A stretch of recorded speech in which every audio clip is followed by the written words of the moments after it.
Ariel, welcome back to another edition of Collector's Market Watch, where we talk about all things Lorcana from a collector's perspective. That means chase cards, sealed product, and promo cards.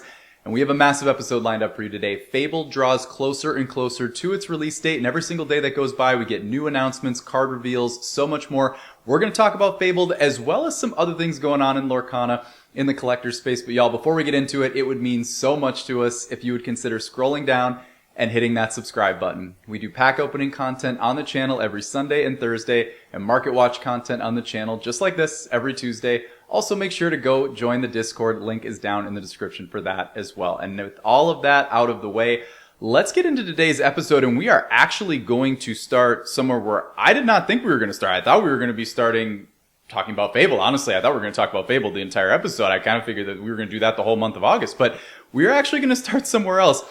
Someone happened to post this in the Discord, which I greatly appreciate, and that's actually, I think, how I first heard of it. But it looks as though on the Disney cruise ships here, looks like we have some promos that have started to surface where they're actually handing these promos out. It looks like what they are is basically just reprints of Azure at Sea promos. It looks like we have a few different ones going on here. We have Mickey, we have Goofy, we have Donald Duck, Daisy Duck, and Minnie Mouse. We got the whole House of Mouse gang, which is really cool. But it looks like there's like different things that you have to do to be able to win these promos, not win or receive these promos. Basically, it's almost like go do something and like earn the promo. I mean, basically let's just take Goofy here. Like the meetup person's like play or trade Disney Lorcana during a scheduled event, receive the Goofy promo card, stuff like that, which is really, really interesting and really fun. But what's even more interesting about that is we're actually starting to see them surface on eBay here. You can already see we have multiple that are kind of going for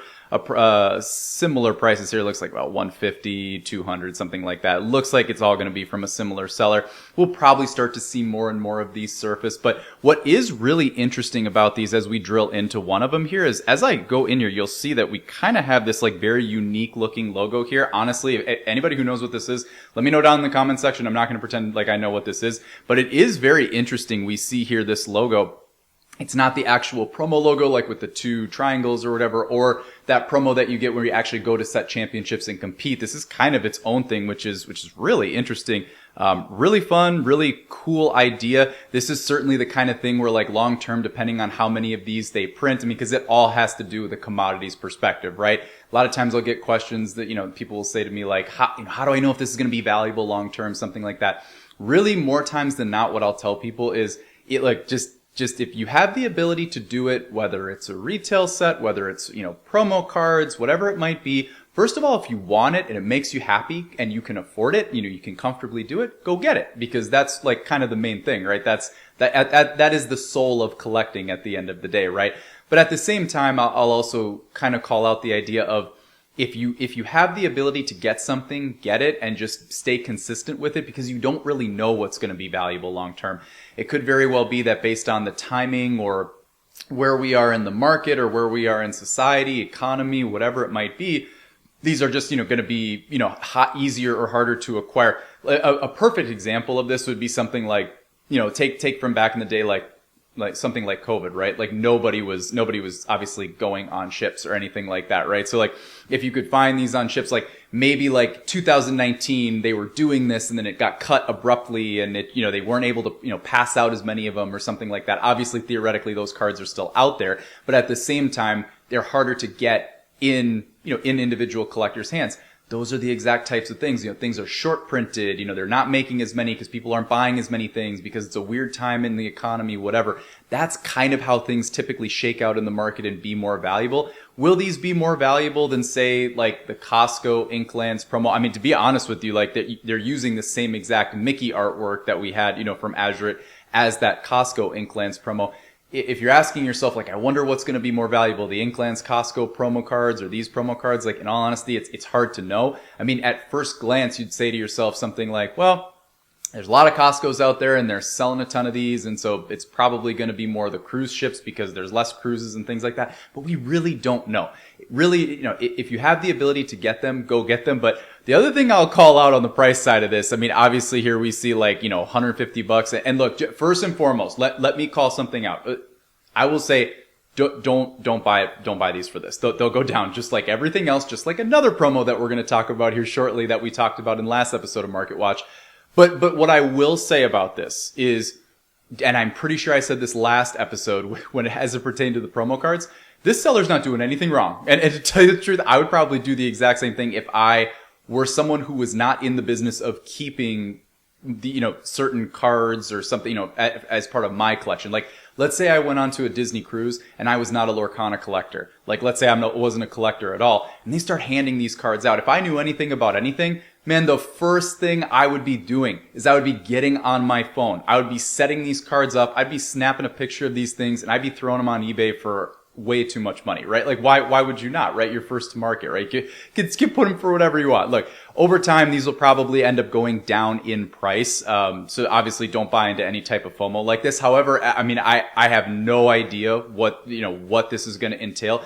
Usually it's pretty easy to understand what a set championship promo will go down to versus, specific promos like Gen Con type promos, which we'll look at momentarily here and stuff like that. But like this is kind of new territory for us. Really super cool. Love the idea, but just be very careful, as it pertains to like the FOMO here, because this is certainly something that this could end up being like a $50, $60 per card, or it could be a $15, $20 per card. We have no idea how many of these that were printed.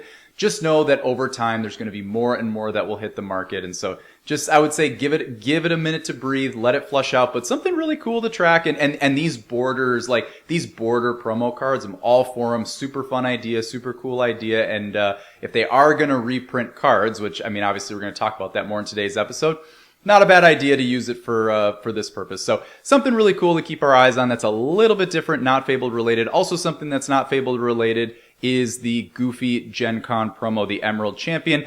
Obviously, I think at time of last week's recording, we were talking about how like there was one out there because it was like pre-Gen Con. It was going for like $100. We didn't even know if that individual had that card on them. Again, like as long as they can get it to you by the time they're allotted, they're saying like, oh, we can get it to you by August 7th, August 8th, August, like whatever. Like, as long as they can do that, I mean, that's perfectly fine. But at the same time, it's not some type of FOMO that you want to have to buy into. And this is exactly why. Obviously, we see here going for now more like mid-20s. Obviously, we see, and it looks like this is a best offer here. We see one, like lowest that pops up as we search for the Goofy. We see $22. That's a little bit more in line. I could certainly see it going a little bit lower, but honestly, at the same time, something like $22, $24, that's probably what you're going to want to track. I'd have no issue with this, especially with it being a specific con promo. I'm trying to think. We have the Gen Con Mickey, the Gamescom Goofy, and the Spiel Ascend Donald Duck. Those are kind of right now our con promos, and obviously with the Goofy, the Pluto, the Anna, those are kind of now this next wave or whatever, but this Goofy is going to be one that has yet to be printed because this will be a future artwork, a future printing, a future character from Whispers in the Well, right? So it's something that, you can only get it in one avenue, one lane, and it is the Gen Con promo. Honestly, once the Whispers Goofy comes out, it would stand to believe that this could trickle down a little bit lower just because you're going to have multiple avenues to get your hands on it. I think that the Whispers in the Well Goofy is a rare. So very accessible card, probably won't be worth too much in Whispers. So I do think you could see a $20 card turn into a $15 card. But I do think you have now survived the FOMO from a Goofy Emerald Champion standpoint, from the promo standpoint. If you want to dive in, you can. But if you are somebody who, you heavily scrutinize like saving a dollar, like making sure you maximize your dollar, probably still room to go a little bit lower, but no, probably it's a yellow light. It's a yellow light right now. If you want to go grab it, go get that win, get it in your binder, smile, hold it, look at it, feel good about it, have those memes. Great. And if you want to have it go a little bit lower, you can do that too. So that's the news on Goofy. And now we're going to start diving into the market here as it pertains to what's trending on TCG Player Tracking, things like that. I did want to quickly call out with the first chapter Trove Box, because it's kind of where we left things last episode. I said I didn't really want to make any calls on how the first chapter Trove Box would be affected in the market in the last week, etc., because the word was that they were going to be giving these, not giving them away, but like selling them at Gen Con. Someone let me know in the comments if that was happening. I didn't hear much about it, but it was posted on Lorcana's website, so I believe it was. So I mean, I there's no reason to believe that that's not happening. I'm sure it was happening, but at the same time, this was kind of my point where it's like, I mean, how many of these do they have out there? I mean, is it like, are they do they have a couple dozen that they can sell and a kind of a quick first come, first serve? Or is it something like the D23, Mickey Mouse promo from the D23 Expo convention where they just had a million zillion of them, right? And just absolutely tanked the price of it, in the first couple months, something like that. I mean, at first glance here, as we kind of scroll down and we look at what's going on with the card, I mean, we'll at least just set the stage here. It looks like we have average market price coming in at 330, which honestly isn't really moving in the market that much. And even here, I mean, we're seeing lowest verified, we see 344, 338. I mean, we're seeing pretty similar to what we were seeing before. Going in and looking at a little bit more data here. I mean, honestly, y'all, if anything, as we go and look at the data in ascending order for more and more sales, I mean, actually, it's getting more expensive here, which should not be the case if there are more coming into the market from a sealed, stashed inventory from Ravensburger. So, I mean, honestly, I think long and the short of it is it doesn't really seem to me like it's going to have too much impact on the market. It could move slow. It doesn't mean that it's going to happen overnight. It could very well be a couple weeks from now we see a little bit of a dip and we see the market catch up with it. But honestly, from first glance for me, it feels like there weren't enough there to do anything like crazy market setting, like market resetting, market saturating, anything like that. But I at least wanted to bring it up because we kind of ended on it and then kind of promised that we would at least come back to it in this episode and at least call it out, talk about it. But as of now, no change there, but something definitely to monitor because this is absolutely the most insane, like pure collector, pure sealed product, worst bang for your buck if you open it product. But the absolute, I mean, I would say right now, retail holy grail to have sealed in your collection, right, would be that first chapter trove box, just because obviously it was only printed once, at least as we know, as opposed to the booster boxes that I think theoretically, as we know today, they were printed twice. That second wave, they didn't have the troves. So I mean, we'll see here on the trove box, but as of right now, not much change. If anything, it's even gone up in price a little bit, but kind of steady as she goes there. Now want to shift gears and start actually talking about Fable. I have no idea. I don't really have a watch or timer on me or whatever. It's X amount of minutes into this and we're like just getting into Fable, which is wild, but that's a good thing. Looking at what's going on with Fabled right now, nothing too crazy as it pertains. I mean, pretty much that classic, like 120 to 150% premium with the pre-sale prices. Don't buy those. Don't do it. The biggest call out that I want to make as I'm starting to see, we now have like the whole array of Fabled in front of us here and we kind of see, that starting price and how it's going to enter the market. Obviously, we'll see that natural decline, that natural sort of sag in price. Honestly, I put this picture or this image up the screen up for really no other reason than I'm really interested to see how this set's going to do midterm. Short term, I know it'll be good. Yeah, I mean, it's super exciting. It's almost like a hobby. It's almost like a reset of the hobby. With this set, they're resetting multiple things from specific rarities to the way that they bring it out to new specific items in the set. Obviously, you look at something like, the collector starter kit, things like that. Like, there's so many fun things that they're doing with Fable to sort of reintroduce this hobby to the world. But at the same time, it is going to be very interesting. From what I gather in my Discord, as well as reading things on Reddit and just following other, creators who do phenomenal work, it really does seem like the game player side is very mixed on this set. And so for me, I'm not going to swim in those waters. There's 33 new mechanical cards. That's what I know. Those 33 new mechanical cards are going to have some sort of impact on the market. Otherwise, we're in a place where you can say to yourself, okay, well, we have singles that are available and accessible to us in other sets. Typically, I don't let that define how a set does, because if somebody says, oh, well, with this new set, we can just go get singles and, we don't have to buy sealed product. That's true, but you can do that for every single new set. So when every set you can use that logic for, that's not a good driver of what's going on in the market, right? So I typically don't like to say that, but this is going to be the first set where there are reprints. So at the same time, there are folks out there, game players out there, who have some of these cards. They don't care if a card goes from a legendary to a super. They're going to de-rarify. They're going to bring down the rarity with certain cards. I don't think de-rarify is a word, but you know what I mean. bringing cards from legendaries to supers, they're not going to care about that. The card is the card. Like the mechanic is the mechanic, and they can use it how they see fit. So that will be fascinating, but from a collector's perspective, and I understand the collector continues to be and will be for a while the minority in the Lorcana hobby. From a collector's perspective, I'm super excited about it, man. Like there's really, really, really exciting stuff going on here, both short term from the perspective of opening and long term from the perspective of keeping things sealed. I think it's going to be an absolutely phenomenal set from a collector's perspective, mainly because from what I'm understanding, it sounds like, and again, all hearsay until we actually hear something and actually start, like, let's be real, until we start getting to ripping, we're not really going to know. But from what I have heard from the rumor mill as it came out of Gen Con, it sounds like there's going to be 1 to 2 epic rares per box.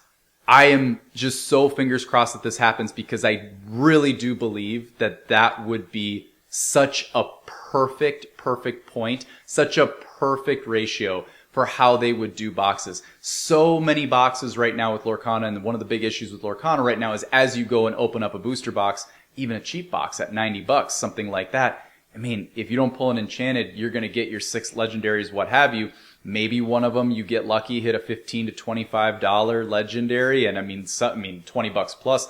Those legendaries only exist in certain sets, like an Azure at Sea with Maui Shark, with an Arcasia's Island, like Big Tamatoa, something like that.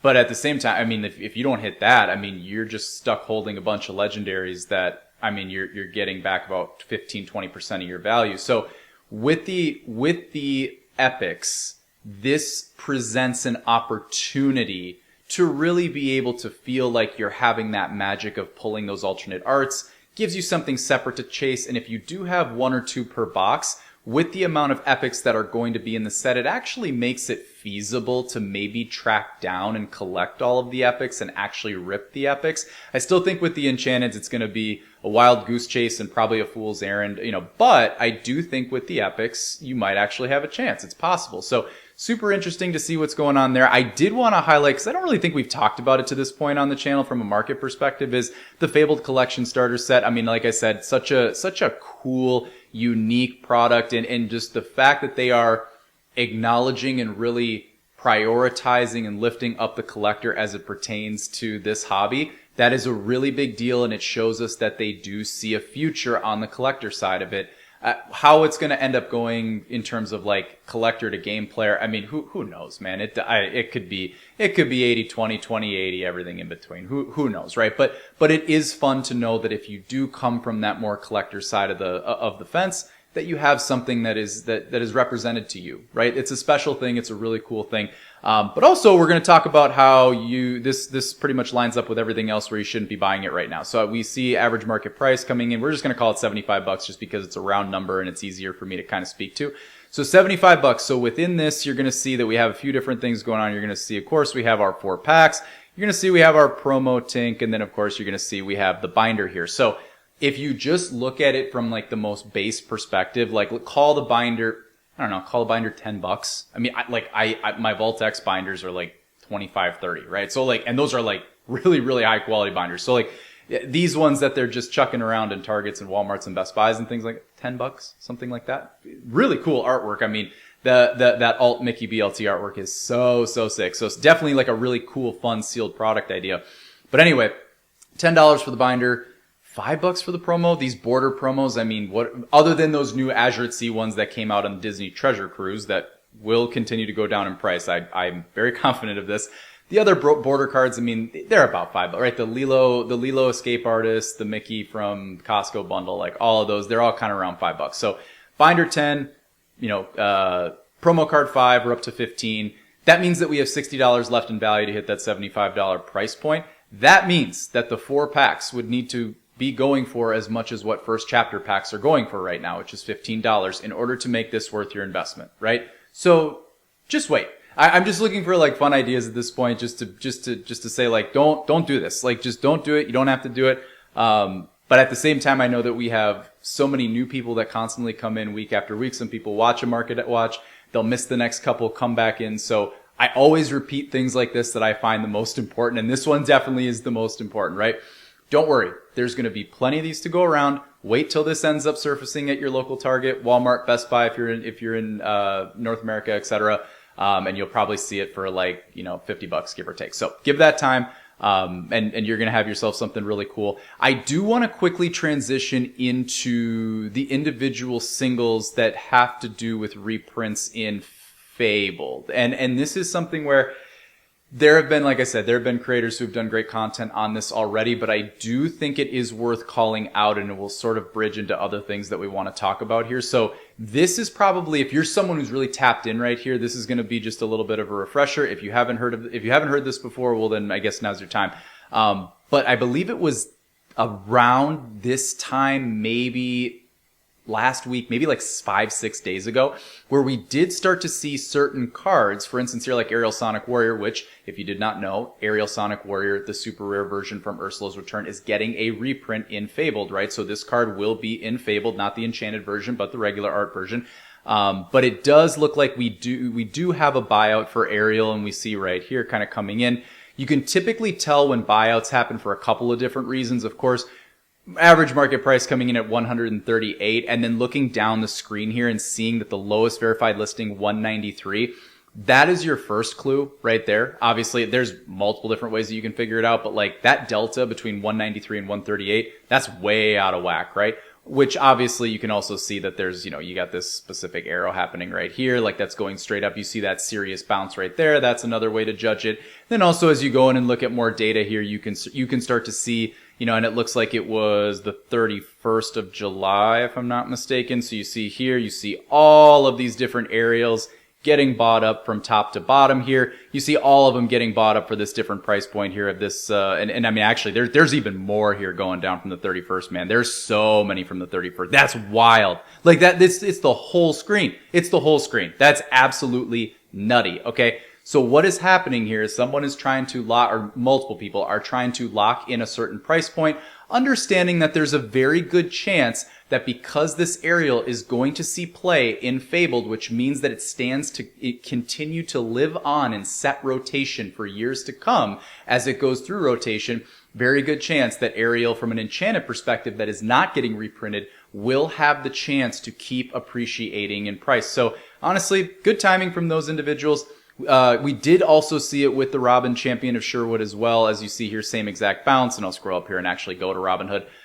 Same exact thing. I won't go through and do the data again, but it is the same exact idea. However, the big thing I want to call out here is that we're, for now, at time of this recording, only seeing this bounce happen with the reprints of the normal cards that have enchanteds that are meta relevant. For now. And what I mean by that, there are multiple reprints that have been confirmed that have enchanteds. I'm talking about Elsa Spirit of Winter. I'm talking about Stitch Carefree Surfer. I'm even talking about something that just got announced, I believe today or yesterday. I believe it was yesterday. Alice Growing Girl. These cards, which, and I'm not, in no way am I saying that these are not playable. I have no doubt that Alice is played in some Sapphire decks, certainly. But at the same time, looking at Alice, if anything, this card's going down in price. And also, as we look at the average market price as compared to the lowest verified listing, we see much more in line, right? We see something like, okay, the average market price, lowest verified, very much in lockstep with one another. And I'm not going to go through the Elsa and the Stitch, but once again, at time of this recording, the enchanteds that are not necessarily super heavily played in the meta, at least today, don't really seem to be appreciating. So it is something to track. But the reason I bring all of this up, and I called it out last week or the week before, and I'm going to call it out again, this just further exemplifies and gives example to the fact that if there ever comes a time when Big Sisu gets reprinted, you're going to see the same thing happen here most likely. Like as of right now, as we look at Big Sisu, we have just this absolute just downtrend, just absolutely sinking in price, falling off a cliff, and once again, average market to lowest verified, lockstep. But if, for example, in something like Whispers in the Well, or, whatever sets we have coming out in the future, Winterspell, etc., Big Sisu is reprinted, for my collectors out there who, once again, we kind of talked about, you have a little bit of a window right now with Big Sisu. That is a very hard window. I don't know, I mean, like anything else, right? Like, it's impossible to predict, it's impossible to predict the future. I was going to start going down the psychic route, but that's, anyway. It's impossible to predict the future, right? So, I don't know if and when this will ever happen, but if and when it does happen, that window will close hard. It will all happen at once. It will all happen on the same day, and you will have missed your window. So if you have been considering from an Ursula's Return perspective, something like Big Sisu, where it's like, ugh, I don't want to buy this because it's meta relevant and, XYZ. Now is your window, and assuming that nothing crazy happens, I would imagine we will not see this go from Legendary to Super. I mean, it very well could. I guess Alice Growing Girl just went from Legendary to Super as of yesterday. And who knows? Maybe Big Sisu does as well, and maybe they mix that in. I don't know. Obviously, the reprints are continuing to surface and come out. So, I mean, honestly, at time of once this recording airs, who knows? Maybe Big Sisu is reprinted, and all of this is like, man, like it can happen that quickly. And if and when it does, most likely when you find out about it, you will have missed your window. So if you're looking to complete this, if you're looking to complete Ursula's Return with Big Sisu, now is probably a pretty good time to do it. The last thing I want to call out is just, before we wrap up here, is just talk a little bit about different enchanteds, iconics, and epics that are kind of like, at least kind of take like almost an inventory, a state of the market right now as it pertains to Fabled, and also like what we might potentially expect, and maybe honestly just have a little bit of fun like thinking about, like, now that we have some more information with Whispers and Winter and stuff like that, like maybe try to peel back the tea leaves a little bit about on those things as well. I believe it was at time, once again, of yesterday where we did get the announcement of a couple of new epics. We have Alice Accidentally Adrift, and we also have Cusco Wanted Llama. Beautiful artworks, awesome to see them. Definitely excited to be able to try and go chase all of these down. The big call out that I would say with the epics, when we start thinking about like just making predictions on prices and things like that, it'll actually be very interesting to see how epics fall in line with price. I would imagine you're going to see epics fall in line similar to when you think about really cheap enchanteds, $20, $30, $40, something like that. I mean, again, we have to have clarity on ratios. That's pretty much what it's all going to come down to. And then we also need to have clarity from the game player community of which one of, which epics are going to be played within the game. However, there is one call that I am more than happy to go ahead and just make right now. If you have to ask yourself, like, I wonder what the number one epic is going to be to chase down in terms of price, in terms of like, what's the big hitting epic? I mean, unless there is an epic that is going to be so unbelievably meta relevant that bolsters it, you can pretty much rest assured that Elsa Snow Queen is going to be the big chase for the epics. And the simple reason why you would assume that is the same reason why the Elsa Snow Queen D23 in a PSA 10 is going for something like $7,000, where all the other original D23 promos are going for something more like in the $1,500 to $3,000 range for PSA 10, right? It's just the Elsa tax, and it is something that it's been proven to be true within Lorcana, and I expect it to be the exact same thing here, which is a phenomenal Elsa artwork. And now you actually have the ability to get that full, well, I guess half full, but borderless artwork of it without having to, go run around and get the D23 Expo promo, which I guess technically the D23 Expo has a border as well, but the foiling and, all that stuff and the rarity, the scarcity, all that stuff. It's a great way to sort of get a sort of a diet, like light version of the card. I would be very surprised if anything outpaces it. Again, if there is something like a Tamatoa, Maui Shark, I'm not saying that those are going to get printed in Epic because they're not, but like, if something like that is so meta warping that it ends up being an Epic rare, sure, like it could absolutely jockey with Elsa, but long term, I think Elsa's probably going to be the Epic that is going to go for the most just because of the Elsa tax. But finally, also want to talk a bit about Winter Spell, and we've just recently, again, with Gen Con, got releases of new cards that will be coming out within Winter Spell. Obviously, you see really cool, like Judy here. You see Nick. You see putting it all together. Really, really fun stuff. Looks like we're getting a new archetype with detectives and new mechanics and super, super fun stuff here. Also, it looks like as we scroll through here and look at the different pack arts, we see we have Daisy here. I don't do gargoyles. Something with a D, right? I really feel like we're just going to keep moving on. I don't know gargoyles. Anyway, really cool art though. And then of course we have Gaston, who it looks like from the reading that I've been doing, Gaston, this is a whisper version of Gaston. And what's really interesting about that is it looks like we're going to have a new adaptation come into Lorcana, as we kind of see here, like super hard to see. I'm not going to risk scrolling in just because I don't want to lose my spot here, but we do see here with these border artworks here, the kind of the gold border around the cards that come with the starter decks. And it's not just going to be with the starter decks. I would presume there's going to be like, they're going to be in the retail, boxes as well. They're just retail cards. But the border art, I'm assuming are whispers. I don't know what that is, but at the same time, like, very cool to see that coming through. From a collector's perspective, the only thing I really care about is like, if there are whispers that are enchanteds, will there be consistencies with those? To this point, consistent enchanteds, like when there are consistencies with enchanted rares, they just typically don't do very well. Like, in the two examples that I can give, at least that come to my head right now, are A, Ursula's Return with the black background, right? Where every single artwork has that dark background, right? And then B, Azure at Sea with every enchanted is all gold, right? Those just don't seem to play out as well in the market from either a collector or a game player perspective. I mean, just the market in general, they just don't seem to play out very well. So the whispers will be super interesting. I love the idea. I love that they continue to go wide with Lorcana. Try multiple things. Do multiple stuff. Like just do it, right? Especially now in the infancy of the hobby. You just celebrated the 2-year anniversary of Lorcana. So definitely try it. And honestly, if you do, I mean, like going back here and looking at this Gaston, he looks sick. I mean, this looks awesome. So like, if this is like kind of the way that they'll go about the theme of doing things, I'm all for it. Don't get me wrong.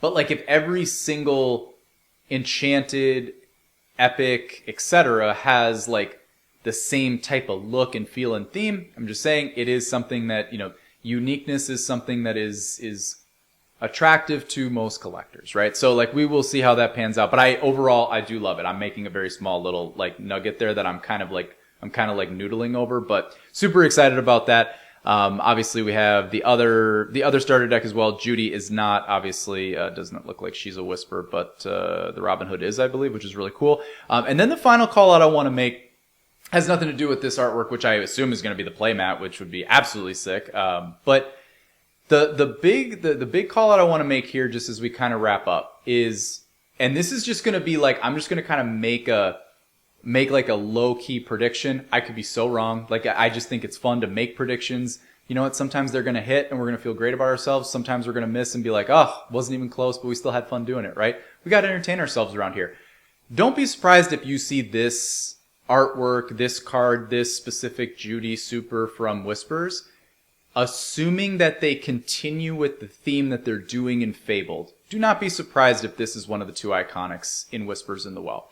I don't know if Nick Wilde will be the other. I mean, obviously you could keep the iconics with a specific theme. Again, like, are they gonna stick with the same things that they're doing? Mickey and Minnie are part of a theme. Essentially, those two, the Mickey Legendary and the Minnie Super, they're almost, I don't think they're technically a continuous artwork. The iconics are. I don't know if the Legendary and the Super technically are. Maybe they do the same thing. Maybe they continue on with iconics where like it's gonna be Judy and Nick and then, like whatever. But what I would say with this is, I know everyone is going to predict Elsa, right? It's just the obvious next iconic to pick. Do not be surprised if they wait a minute on that. Like, it's obviously you want to come out of the gate super hot. Obviously they did with Mickey and Minnie, draw so much hype around these iconics. Whispers and Winterspell are going to bring about other new and exciting things, mechanics, etc. Like, do not be surprised.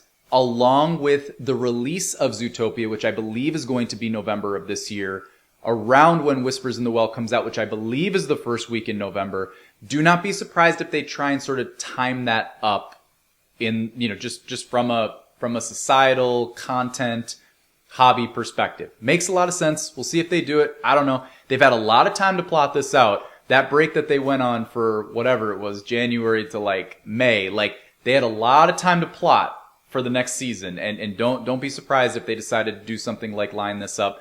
Don't be surprised in the slightest. Because also, to be honest with you, like if you told me, like if we stuck with that theme and Judy, and let's just say it's Nick, doesn't have to be Nick, but like let's say this is one of the iconics for Whispers in the Well, that would give me every reason to believe that in a very, very specifically themed set like Winterspell, maybe at that point we start to see Elsa and Anna, something like that. And I technically know that it's like they're in the tropics. Like, I mean, check this out. Look at this. Look what we got here. We got like a palm tree right there, man. Like, look at that. But like, technically it's winter. Now, to be fair, it you know, by that same argument, it could be Stitch, right? Because Stitch is on the cover. Like, so it could be that as well. Similar to Fabled has Mickey Minnie. I mean, honestly, like this could very well, these could be your iconics right here. Like, it's very possible. There's a lot of different ways that they can go about it. I'm just saying, do not be surprised if we see a little bit of a save on Elsa for them to really want to hit it perfectly. At some point, Frozen 3 is going to drop. I don't know when that technically happens, but